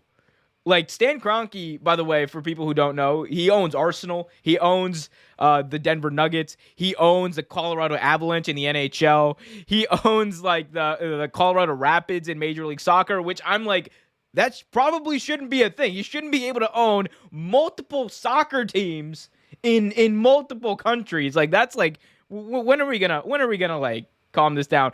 Stan Kroenke also owns the Colorado Mammoths in the National Lacrosse League. He owns the Los Angeles Gladiators in the Overwatch League, which I don't even know what they play. I'm just listing off stuff that he owns. It's an esports league. So Stan Kroenke he is literally, and I think that's what's happening here. Woody Johnson has seen what Stan Kroenke's doing. He says, I want to be a professional sports owner too. I want that to be my only job. Like, I don't understand this. By the way, I'm still missing a few on Stan Kroenke's resume. He owns like 3 other teams that I just am not going to name. But does he own the Avalanche? Does he own the Colorado Avalanche? Yeah. He owns the Colorado Avalanche. He owns the Denver Nuggets. He owns Arsenal. He owns the Rams. He just owns teams. That's it. And did you say the Colorado Rockies? Did you say he owns the Rockies too? No, he doesn't own the Rockies. Pat Mahomes owns or he's part owner of the Rockies. Also, by the way, I thought he was part. I thought Mahomes was part owner of the Royals. What? Or the Royals. Right. That's what I meant. I don't know who owns the Rockies. Anyway, Woody Johnson buying Chelsea, though, this is a big deal. All right, like because here's the thing. This is going to be the first winning franchise that Woody Johnson can honestly say that he's been able to buy. This is like, and let me tell you, Chelsea fans who are watching this right now, be very concerned because look, we don't watch football like that too much. But I'll tell you this, I've watched Woody Johnson put together a football team, and it's not good. You don't want Woody Johnson to own your football team because it is going to be bad. He is a bad owner. He is a bad manager of people. He is a bad manager and judge of character when it comes to hiring the right people in the right places. This is not the guy you want in charge of your football team. So please, Chelsea fans, do what you do best. Get angry, protest, because by the way, I love Premier League fans. They single-handedly stopped the whole like what's it called, like that whole like all-pro league that was going to happen between all the major leagues in Europe. Like they were like single-handedly responsible to be like, no, we don't want this. Chelsea fans, get angry, get mad, don't riot, don't do that. This is not a call to riot because you people are insane and you might actually do that. Do not do that. Soccer fans, they don't need. I've seen these fans, dude. Some of those fans over there, they don't need an excuse to line up in front of a fucking stadium and burn shit. They I know. They don't need an excuse. This is your excuse. No, this is not your excuse. We don't condone violence. We don't condone damaging property. Don't do any of that. Peacefully protest. I am in full support of this. As a fan of the hockey Vancouver Canucks, where that fan base burns down half the city when they lose in the playoffs, I condone all of that. He's lying. The 94 Vancouver riots. Hey. YouTube is a sensitive place now, sir. YouTube is a sensitive place. Chill out. Yeah, tell that. Go tell our viewers. Go look up the 2011 Vancouver riots after the Stanley Cup Finals. Yeah, that was crazy. The 94. They did it in 94 too. They don't need an excuse in Vancouver. I am pro burning shit down when my team doesn't win. All right, muted. Muted. Oh my god. I can't believe I don't even know. We'll figure it out. Hopefully I don't get a strike for that. But it is what it is. We don't condone any sort of violence here in Real I Take hope not Sports. too. I hope I don't. It's a joke. I hope I didn't incite something. It's Bro, a you joke. two- Don't bro, actually go do it. Dude, this is I'm not okay. I'm gonna like clip this, but I'm not gonna clip that last portion. No, we like we can't. No, oh god. Don't actually go burn shit. It was a joke. It was a joke. Just because bro, you can't joke. It's 2022. You can't joke. You can't joke in 2022. People are idiots. I'm an old soul. I'm stuck in the past. Well, yeah, you are. The times. I'm not with the times. Well, Andrew, get with the times because right about now it is closing time. We're heading down the home stretch here, Andrew. Andrew, you got any final takes this week?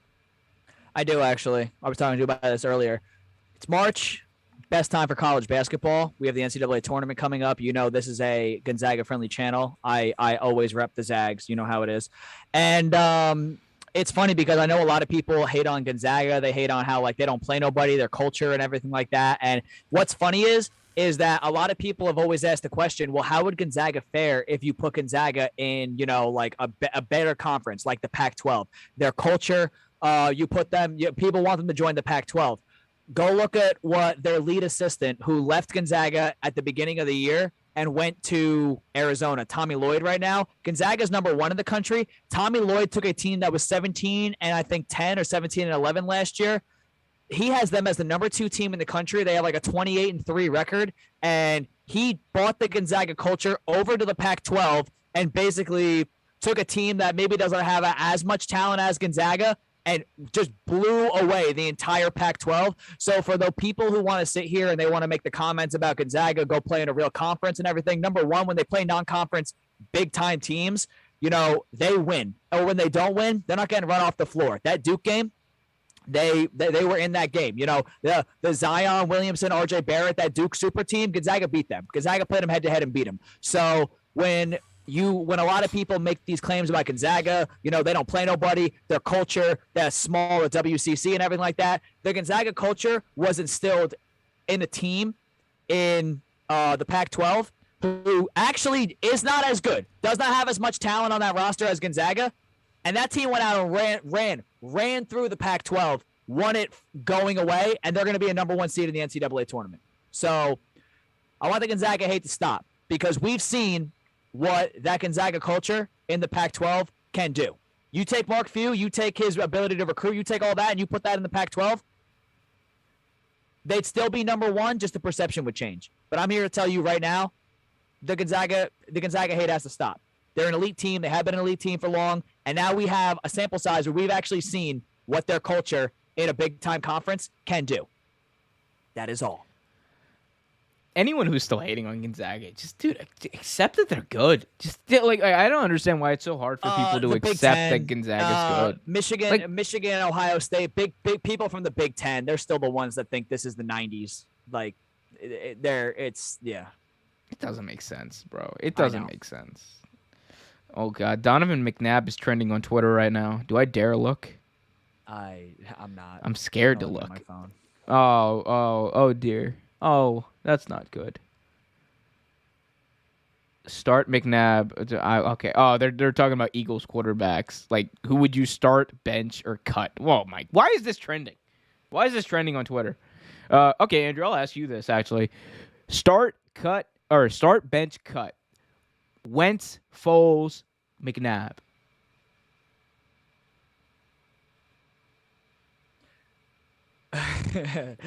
I'd start Foles. I'd bench McNabb, and I'd cut Carson. Yeah, that sounds about right. I retweet on that one. Oh man, I want to get your thoughts though on something because I just saw this and I'm just, bro. So one of the most sought after free agents in this NFL offseason is going to be apparently Mitch Trubisky. There's multiple teams that are interested in him. There's a big rumor and report going around that Mitch Trubisky, teams are going to be offering Mitch Trubisky $10 million a year to be quarterback on their team. Andrew, what do you think about that?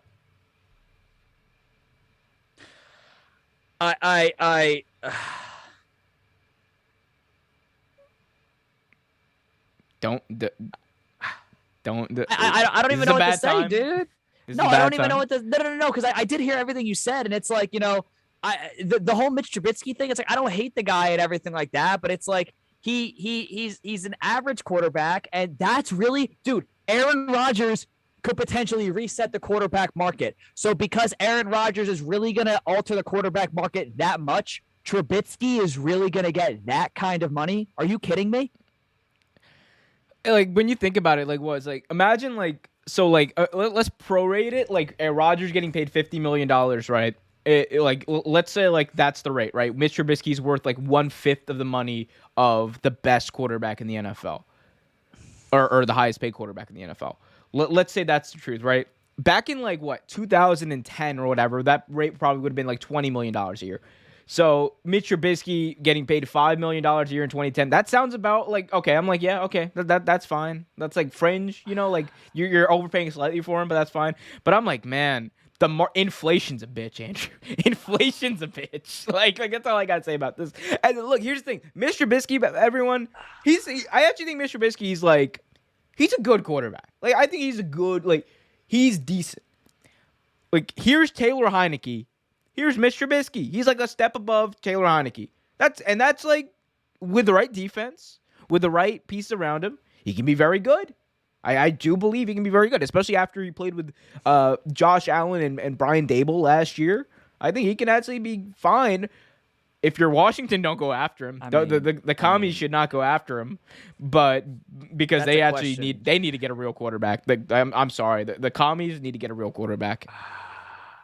That's a question. I mean, your initial question, that's something, me of all people, I have a hard time answering that because I am one of those people where like I'm like fuck a quarterback. I'd pay Honey Badger that money before I'd pay. If I had, let's say I'm on a team with an elite defense and I lack a quarterback, I would pay Honey Badger to make my elite defense even more elite than I would bring in a quarterback like Mitch Trubisky. That's just me though. Because I love defense. You can never have too many strong safeties. You can never have too many edge rushers, and you can never have too many linebackers. And as the Ravens learned this year, you can never have too many corners.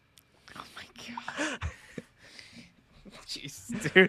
I'm just like it really didn't matter. It really, really didn't matter. Like we were just surprised you guys didn't pick up Damon Arnett. Surprised you guys didn't go pick up Damon Arnett. Why is Ray? Oh, I'm concerned. Like Ray Rice is trending again. Why are these dudes trending? What? Why? This is not 2010. Everyone. I don't even think was Twitter even around in 2010. I don't even think it was. I think Twitter was established in either 2008 or 2009. 2000. Most of these most accounts that I see were established in 2009. 2006. But it wasn't a thing. It didn't really become a thing until 2008, 2009. It's kind of like how Facebook was a thing to 2004, but it really didn't catch you until 2007. Yeah, and we were too young for half of it anyway. Because remember they had the restrictions and everything like that. You have to. I faked my age. I faked my age on. Oh god. Oh fuck. Oh my god. I'm gonna be. There's gonna be articles written about me now, like Albert Pujols. Albert Pujols. He did fake his age, right? Like him. Well, we talked about that last time actually. Yee and Pujols, everyone faking their age. Like how old is Taco Fall really? I don't know. Oh, who was the other one? There was another one. Fausto Carmona was another one. Oh faked his name. God. Oh I know, talking about a name from the past, right? If he's a baseball, faked his name, faked his age, and everything like that. Next thing you know, dude, I go to watch a game, right? And I see, dude, looks like Fausto Carmona got an entirely different name, and apparently he's 2 years old. I'm like, who the fuck is this? Is this like a doppelganger? It's like, no, apparently he lied about his age and his name and everything like that. So this is the real. I forgot what his name was or something like that. It was some generic Spanish name. Because Fausto Carmona, that's a dope name. Not even that's a dope name. I'll tell you what, bud. I'll tell you what. One thing that's for sure.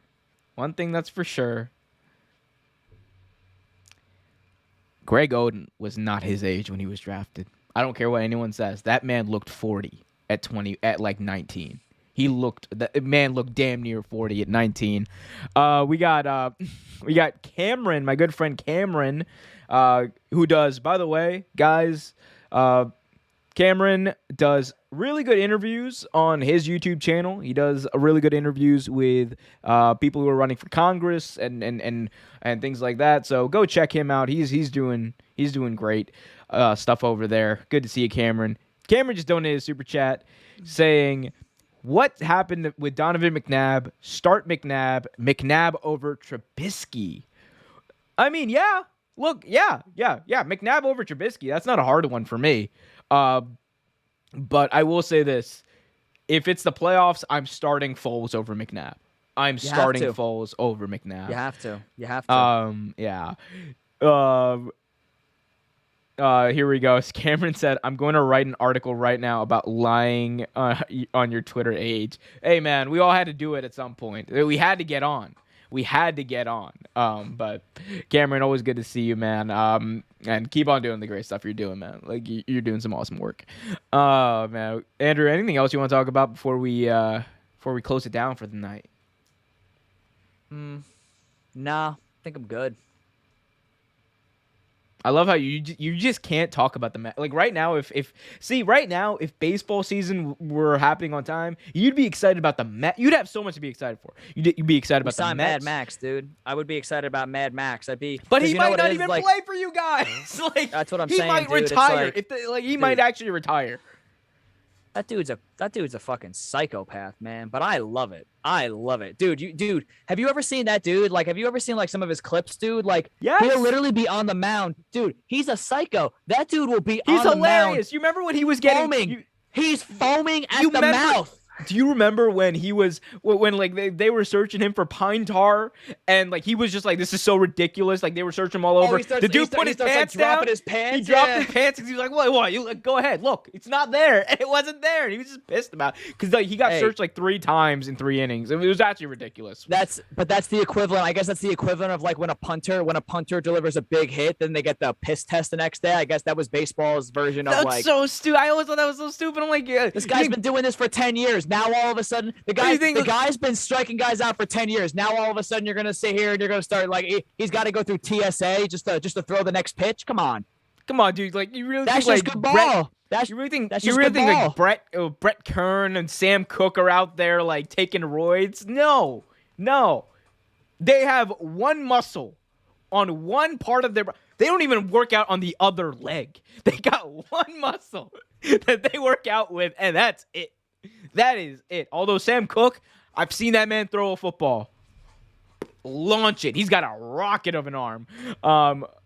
Used to be the most accurate passer in NFL history. That went away this season, unfortunately. He qualified, though.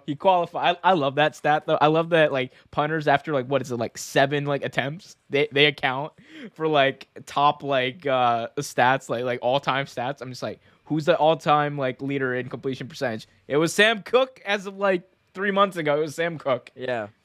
Oh man, he's ahead of Drew Brees. He was ahead of Drew Brees. Drew Brees obviously had more attempts, but he's ahead of Drew Brees. Hey man, 7 for 7, baby. He was 7 for 7. That damn fake punt that we called. I was like, no, it was bad timing. Oh man. Searching through Twitter. Wait for the draft, dude. I can't wait for the draft, dude. I'm so ready for the draft. Like, here's the thing. Like, what I'm glad about this draft is there's less of a focus on the quarterbacks because, like, the past few years, like going back to 2018, even 2019, even though I don't think it should have been 2020, 2021, there was so much focus on the quarterbacks because there was at least like 1 or 2 like guys where you looked at them and you were like, oh, that guy's gonna be like bare minimum really good in the NFL. This year, there really isn't that guy. Like, I know there's a lot of talk about Kenny Pickett. I'm not even concerned about Kenny Pickett and his small hands. Like that. The same thing happened to Joe Burrow. He's doing fine. But like there's a. I feel like there's just like it's not even that the quarterbacks are necessarily bad. There's just so much elite defensive talent in this draft, man. Bro, so Jordan Davis. Jordan Davis. Hutchinson. His 40. Dude, Jordan Davis has like a faster 40 time than Stafford, and he's a 300-pound defensive tackle. Yeah. And he's. And who was it? Dude, Hutchinson. You got Hutchinson, Thibodeau. Dude, even Derek Stingley. They had Derek Stingley slated as the #1 corner coming off the board, what? 2 years ago when he was a freshman at LSU. Sauce Gardner never allowed a touchdown. Sauce Gardner never allowed a touchdown during his 4-year career at Cincinnati. And These you dudes got are like, elite. and you got like studs, like athletic studs. Like I don't care. I don't even care if he can't cover. But Kalon Barnes, who that kid out of Oregon who ran like, it was like weird because like it was like the second fastest official at the combine, but apparently he ran like a 40-yard dash unofficially that was faster than John Ross's. So I'm like, dog, you're talking about like lightning speed. I don't care. I don't care if he can't play. Sign the dude. He's got lightning speed. Do something with it. Teach him how to return kicks. If you got a guy who's faster than Tyreek Hill returning kicks, that's something you can use. I'm just saying, like, there's just so much elite athletic talent in this draft. I mean, it's just, I can't wait. I can't wait to talk about it. And actually, you know what? I'll start a segment, Andrew, on every week. Path to the draft. We'll start doing that. Let's Path do to it. the draft. Hey, we'll start breaking down. Let's start breaking down position by position. I mean, obviously, I think we went over the quarterback last time, but we can start breaking down. You know, I love, dude. I love my defensive players, dude. I love it, and it sucks because as much as I want Tennessee to take a defensive player, we're going wide out. Yeah. We're gonna go Jameson Williams. Either Jameson Williams or Chris Olave is there. We're gonna go that route. How mad would you be if they took like Malik Willis? How mad would you be? I wouldn't be as mad because I do know that we are going to draft Tannehill's successor in this draft, and Malik Willis has a fucking arm. That dude has a fucking cannon. Yeah. Malik Willis with those weapons we got in Tennessee, dude. Don't forget our offense is predicated. Our offense is predicated around giving that superhuman running back the ball 30 times a game. Like our offense is predicated around that. So it's not. And then if we have a deep threat, like AJ Brown is already like a deep threat. Julio might not be there 2 years from now, but if we can get Malik Willis, man, I mean, hey, you know what? It just opens up for it just opens up the offense a little bit more. You know, we get Derrick Henry to kind of load that box, and then that play action with Malik Willis. As long as we got a wideout that can beat the man downfield, and that's another thing, dude. Who was the guy that tweeted? I forgot who it was. Somebody tweeted something. It might have been Jeffrey Simmons. Jeffrey Simmons was like, "Hey, all y'all wideouts out here putting up 4-2, 4-3 times." It was like, y'all better be ready when your coach gets mad at you. When y'all gonna have some explaining to do when your coach gets mad at you when you're the last person down the field on special teams. My God. He's like, all y'all putting up these gaudy 4-2 times. Just know they're gonna put your ass on special teams, and you're gonna have some explaining to do when you're the last one down the field on a kickoff. It's true though. Like technique is part of it. Like it's not all just speed. Special teams is funny, dude. I actually pay attention. Pat McAfee actually made me pay attention to special teams now because it's Pat funny. McAfee like he's done no. He's like, I'm glad Pat McAfee's gotten as big as he is because the dude's like, he's actually brought attention to special teams and how important it is to a game. It is. Not as important as eating dinner, everyone. Got some top ramen right here. And on that note, I think we're good. Guys, thank you so much for joining me. Andrew as well. Thank you. The Real Take original, along with Johnny G. We got to get Johnny, bro. We got to get Johnny back. We got to get Johnny back. I tell everyone all the time, I'm just filling in as host of this show for Johnny. I've been doing it for the past I'm hip for the past year and a half. Johnny, you have a job. Come back, please. No, but well, I'm sure we'll get him back. We'll get him back before the NFL draft. Hopefully he'll be able to do the NFL draft. That would be cool. Guys, thank you guys so much for joining us. Andrew, final thoughts, final word, final message to everyone out there. Final message. I got nothing. Go Zags. Got nothing. Go Zags. Go Nats. Go over to youtube.com/Real Take Sports. Hit that like button, subscribe, hit that notification bell. Be sure to go over to www.realtakesports.com for the latest articles, news, and notes from the world of sports or whatever the hell I want to talk about. Go over to Real Take Wrestling if you're a wrestling fan to follow us on there. YouTube. On YouTube. There you go.